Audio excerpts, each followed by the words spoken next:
अब तक आपने देखा बिग मेम साहब सीजन 6 के गाजियाबाद और मुजफ्फरनगर के ऑडिशंस। यहाँ की मेम साहबों ने अपनी सोच, विचार और ठुमकों से सबका दिल जीत लिया।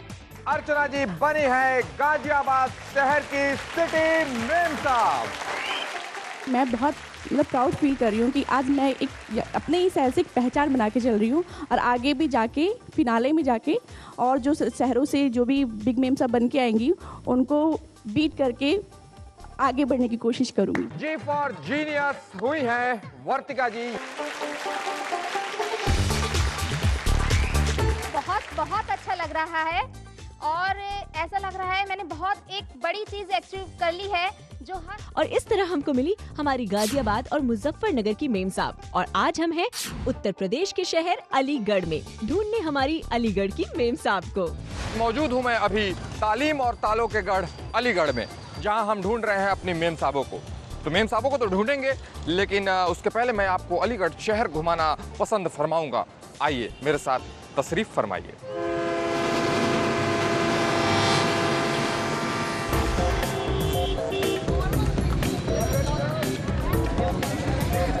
शहर बदल जाते हैं मगर सपने नहीं बदलते। जमी बदल जाती है मगर आसमां नहीं बदलता।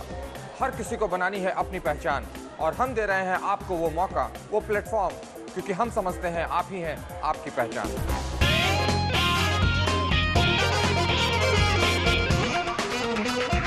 अलीगढ़ शहर तालों के लिए मशहूर है। चलते हैं फिर ऑडिशन हॉल की ओर।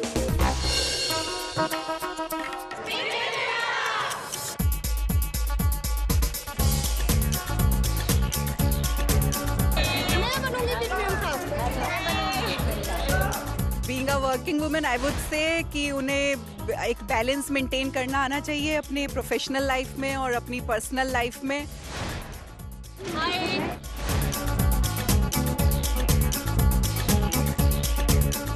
मुझे लगता है कि लेडीज़ के लिए ये बहुत अच्छा है कि काफ़ी लेडीज़ इस बहाने बाहर भी आएंगी। उनको लगेगा कि भाई इस बहाने हम कुछ कर रहे हैं और जो उनके अंदर छिपी हुई प्रतिभाएं हैं वो उन प्रतिभाओं को निकालेंगी इसके माध्यम से।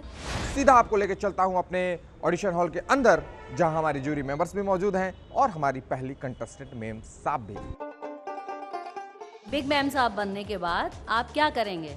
मैं सबसे पहले तो अपने बच्चों को कांग्रेट करूंगी क्योंकि उन्होंने मुझे यहाँ तक भेजा, उनके सपोर्ट से मैं यहाँ आई हूँ। और अपने हस्बैंड को अपने साथ रखूँगी क्योंकि अगर वो सपोर्ट नहीं करते, अगर मेरा साथ नहीं देते तो मैं यहाँ तक नहीं आ पाती। आपकी हॉबीज़ क्या हैं? डांस करना, मेहंदी लगाना और बैडमिंटन खेलना और मेकअप करना। वो तो है ही। यदि बजट में से आपके पास पैसे इतना न बचे हैं कि आप मेकअप का किट ला सकें अपनी, तो कैसे मैनेज करें? फिर मेकअप नहीं कर पाएंगी फिर आप? मैं मेकअप तो मैं कर लूँगी क्योंकि मेरे यहाँ एजेंसियाँ हैं, मुझे लाने की ज़रूरत नहीं पड़ती। हम दोनों में लड़ाइयाँ बहुत होती है, लेकिन जितनी लड़ाई होती है उतना ही प्यार होता है क्योंकि हमारी लव मैरिज है ना। तो इसका मतलब लड़ाई होना ज़रूरी है लव मैरिज में? नहीं मैम, वो वैसी वाली लड़ाई नहीं होती, वो प्यार वाली ही लड़ाई होती है। अच्छा, उसमें भी प्यार ही होता है। तो आपके परिवार वालों ने एग्री कर लिया कि आप लव मैरिज करने के लिए आगे बढ़े हैं? यस मैम, दोनों ने मैं एक्सेप्ट कर लिया है। आप खुश हैं उससे? यस मैम, बहुत खुश। मदर इन लॉ आपके साथ हैं? बिल्कुल, उनकी वजह से ही आज मैं यहाँ पे आई हूँ। एक मेम साहब शादी के बाद अपनी सासू जी में माँ और ससुर जी में अपने पिताजी को देखती हैं, लेकिन इसी सोच को सासू जी को भी अपनाना चाहिए, जहाँ पर वो भी अपनी बहुओं को बेटियों की तरह से देखें। मेरा नाम रिया अग्रवाल है और मैंने लव मैरिज की है और मैं जॉइंट फैमिली में नहीं रहती क्योंकि मेरी सासू माँ का सपोर्ट नहीं है और मैं अलग रहती हूँ। उनका सपोर्ट क्यों नहीं है?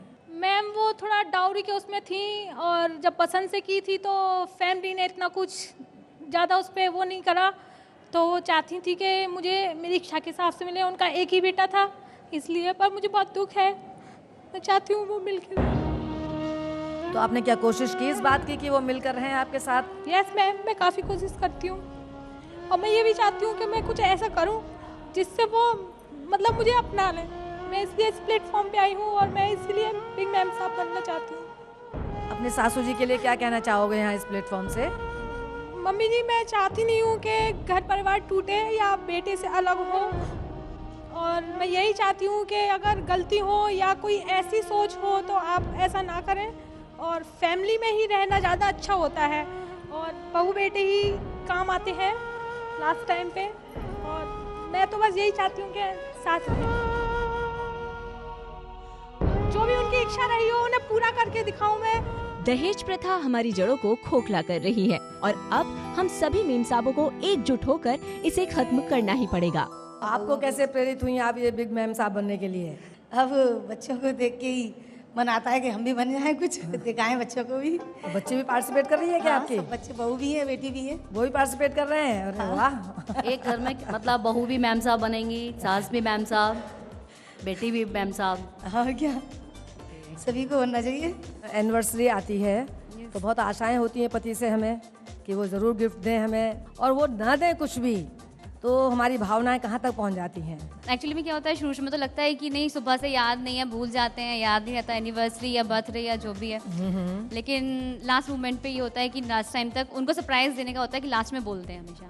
तो फिर तो गुस्से की बात ही नहीं है, फिर तो आपको ये स्टार्टिंग लगना में चाहिए कि मिलेगा ही, वही आदत, जरूरी। हाँ आदत में हो चुका है इस चीज़। आप आज यहाँ इस मंच पर क्या सोच कर आए हैं? बिग मैम साहब बनने के लिए सोच के आए हैं, लेकिन आगे भगवान मालिक है। तो बिग मैम साहब बनने के लिए क्या साड़ी पहनना ही जरूरी है? नहीं, ये ऐसा कुछ नहीं है। अच्छा, घर में कौन कौन है आपके? ससुर जी हैं, सास जी हैं, जेठानी है। तो कंबाइंड फैमिली में रह रही हैं आप? यस। तो बताइए क्या फायदे हैं कंबाइंड फैमिली के? कहीं जाना आना होता है, बहुत अच्छा लगता है, कुछ काम नहीं करना पड़ता है। आप अपने हस्बैंड को किस तरह से प्रपोज करेंगी? उनका घर का नाम टीटू है, तो टीटू कहकर भी बुला लेती हूँ, कह देती हूँ आ जाओ, क्या कर रहे हो, सारे दिन बाहर रहते हो, इस तरह से बात कर लेते हैं। लव मैरिज है आपकी या अरेंज मैरिज है? मैम मेरी अरेंज मैरिज है, जिसे बाद में मैंने लव मैरिज कर ली। वो आपको कभी प्रपोज भी करते होंगे, किस तरह से करते हैं? बिल्कुल करते हैं। वो मेरे लिए एक छोटा सा गिफ्ट लाते हैं, फ्लावर लाते हैं, और वो फिर मुझे प्रपोज करते हैं कि दैट आई लव यू। कितने दिन हुए शादी को? 7 महीने। 7 महीने हुए हैं। क्या लव मैरिज हुई या arrange? Love marriage. Love marriage हुई। तो कहाँ मिले सबसे पहले भाई? हम लोग कॉमन फ्रेंड के यहाँ मिले थे।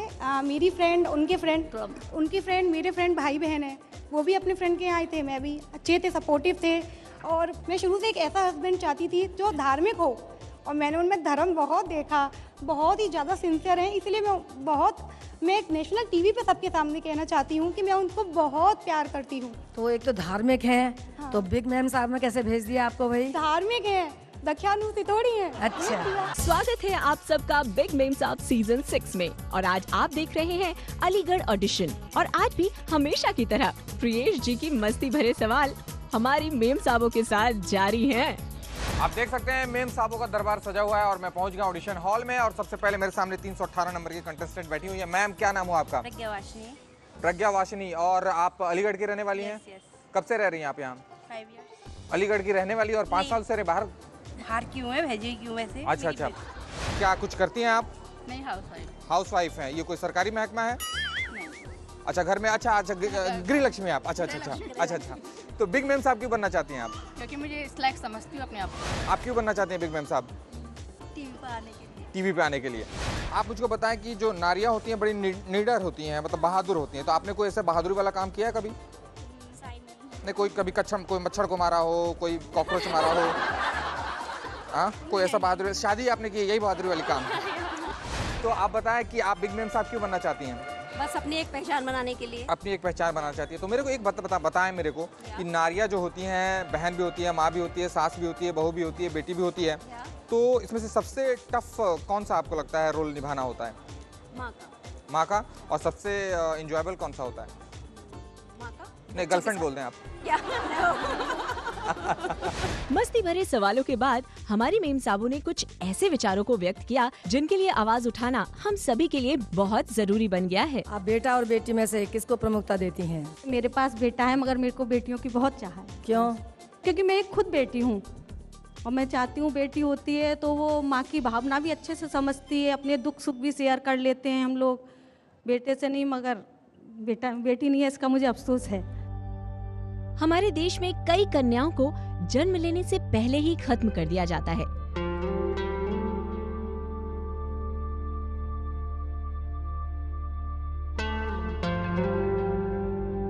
जिससे बेटियों की संख्या दिन ब दिन कम होती जा रही है। और अगर ये सिलसिला ऐसे ही चलता रहा तो क्या कल हमें एक बहन, एक बेटी और एक माँ का प्यार नसीब हो पाएगा?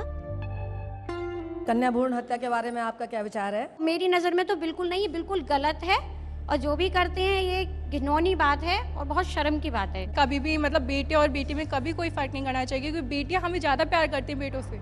इसलिए एक्चुअली मेरे पास भी एक बेटी है, वो मुझे बहुत प्यार करती है, मैं भी उसे बहुत प्यार करती हूँ। इसलिए कभी भी मतलब अपने बच्चे को ये मत समझो कि बेटी है या बेटा है, हमेशा दोनों को खुशी से एक्सेप्ट करना चाहिए। आजकल लड़के लड़की बराबर हैं और इसमें आप इसको मत करिए, और बल्कि लड़कियों की शिक्षा के लिए और प्रोत्साहित करूंगी, जिससे कि वो अपने पैरों पे खड़े हों और वो उनको बोझ समझे ही नहीं तो वो भ्रूण हत्या के लिए जाएंगी नहीं। तो मैं ये प्रयास खुद करती हूँ, बहुत ऊंचे स्तर पे तो मैं समाज सेवा नहीं करती, लेकिन जितने मेरे दायरे में होती हैं, मेरी मेड्स होती हैं, उनकी छोटी बेटी होती है, तो मैं उसको कहती हूँ मुझे भेजना, मैं उसको बैठ के पढ़ाती हूँ। आपके पास सपोज इतना पैसा नहीं है कि आप दोनों को पढ़ा सकें, और पढ़ाना भी है आपको, तो किस बच्चे को पढ़ाएंगे आप, बेटे को या बेटी को? बेटी को। बेटी को, बेटे को नहीं पढ़ाएंगे? बेटे को ये बिजनेस है, उसे तो बिजनेस में हैंडल हो मतलब कर लेंगे, और बेटी को तो कहीं जाना है तो एजुकेशन ही देखी जाती है फर्स्ट टाइम।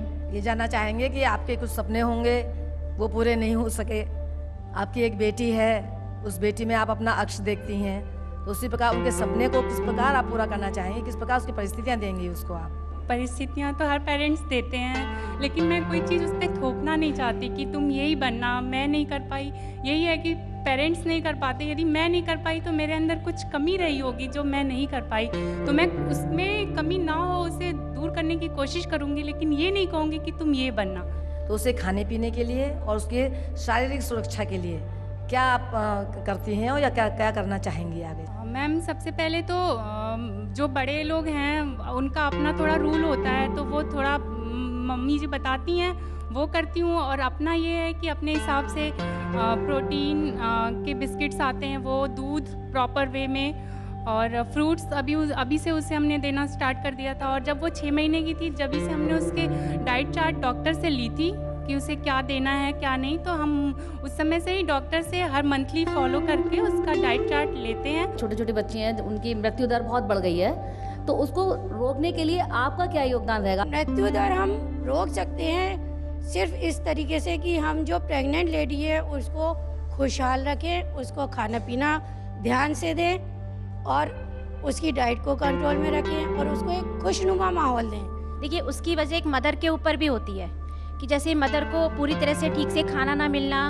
उनको प्रेगनेंसी टाइम ठीक से ट्रीटमेंट ना मिलना, और डिलीवरी के समय उनकी केयर नहीं होना। आपके हिसाब से एक प्रेग्नेंट लेडी को किस किस बातों का ध्यान रखना चाहिए? अपने खाने पीने का, अपने सोने का और अपने आराम का, और उसके साथ साथ अपनी जिम्मेदारियों को थोड़ा सा कम करके हम इन सब चीज़ों को मैनेज कर सकते हैं। आपकी स्माइल को लेकर आपको कॉम्प्लीमेंट्स काफ़ी मिलते होंगे, आपके हस्बैंड भी देते होंगे, तो कुछ एक आध हमें भी बताएं आप।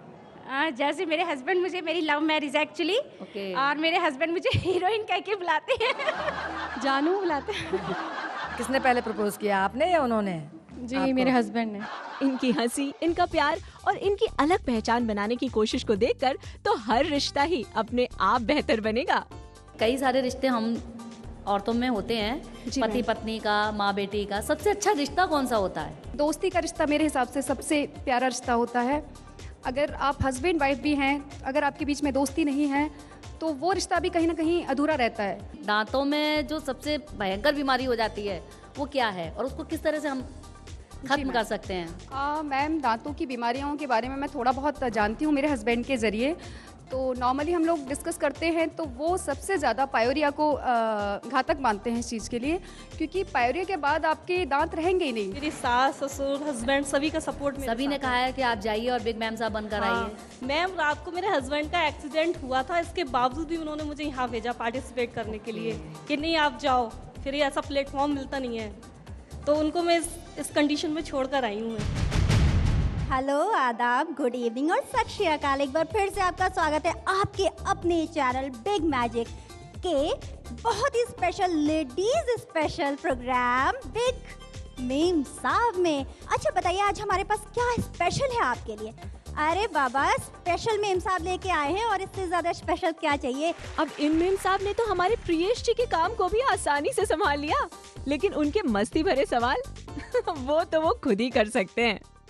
इस वजह से आपका सिलेक्शन इन भीड़ के बीच में आपका हो जाएगा सिलेक्शन। मे बी हो भी सकता है, मे बी नॉट, क्योंकि क्योंकि मेम साहब की खासियत जो होनी चाहिए वो आप में है। हाँ बिल्कुल है। क्या होनी चाहिए? हाजिर जवाब और परफेक्ट टाइमिंग। ओके, आप मुझे बताएं कि आपकी क्या खासियत है जिस वजह से आप बिग मेम साहब बन सकती हैं? मैं ऑलराउंडर हूँ। आप ऑलराउंडर, क्रिकेट खेलती हैं आप? हाँ। अच्छा, भारती जी ये बताएं कि आपको क्या लगता है कि आपका सिलेक्शन क्यों हो सकता है? अब ये तो जजों के ऊपर है, जज क्या सोचते हैं। ये जज पे छोड़ दें आप, आपके ऊपर क्या है?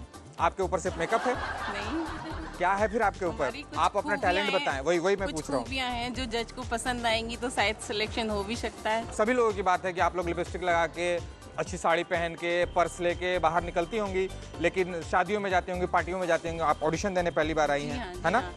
तो चलिए, हमारी शुभकामनाएं हैं कि आप आएँ और पार्टिसिपेट करें, बल्कि आपका सिलेक्शन भी हो। बिग मैम साहब बनने के बाद आप क्या करेंगे? अगर बिग मैम साहब बनते हैं तो हमारी एक पहचान बनेगी, और जो बात हमारी लोग नहीं सुनते वो एक हमारा प्रभावशाली व्यक्तित्व होने के साथ और एक हमारे साथ बैनर होने के साथ वो हमारी बात शायद ज्यादा अच्छे से सुन पाएंगे और समझ पाएंगे। जहां सवाल जवाबों का दौर जारी है, इसी बीच हमारे जजेस ने चुने कुछ जीनियस मेम साहब।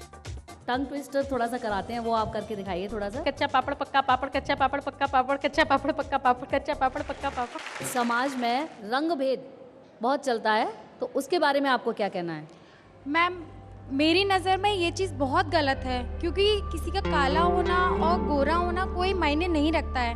अगर आपके अंदर टैलेंट है तो अगर आप काले भी हैं तो वो चीज़ अगर सामने आती है तो वो चीज़ वहीं दब जाती है। ऐसा कुछ नहीं है कि आप काला रंग देखकर उसे हेट करें या उसे अपने से थोड़ा डाउन समझें। नहीं, उस आदमी के टैलेंट को देखना चाहिए कि उसके अंदर क्या गुण हैं। आपके जीवन में खुशियों का पल कब आपने महसूस किया कि ये बहुत खुशी का पल था? ये मेरा जो बेटा हुआ था, जो 12 साल बाद मुझे ये बेटा मिला था, जिससे पहले मैं कई बार मिसकैरेज पा चुकी थी। खुशी का पल आपने बताया, वैसे ही आप बताइए दुख का पल कौन सा? दुख का पल भी ये था, मेरी शादी हुई थी, मेरे ससुर एक्सपायर हो गए तुरंत शादी के बाद। तो मुझे ऐसा लगा मैं अपने पापा को वहाँ छोड़ कर आई, यहाँ भी मेरे पापा चले गए, क्योंकि मेरे पापा भी जो है अपाहिज हैं। इसलिए मुझे सबसे बुरा जब लगा जब मेरे ससुर साहब भी मेरा सहारा छोड़ के गए। मैं कहती हूँ ससुर का होना बहुत ज़रूरी है हमारी लाइफ में।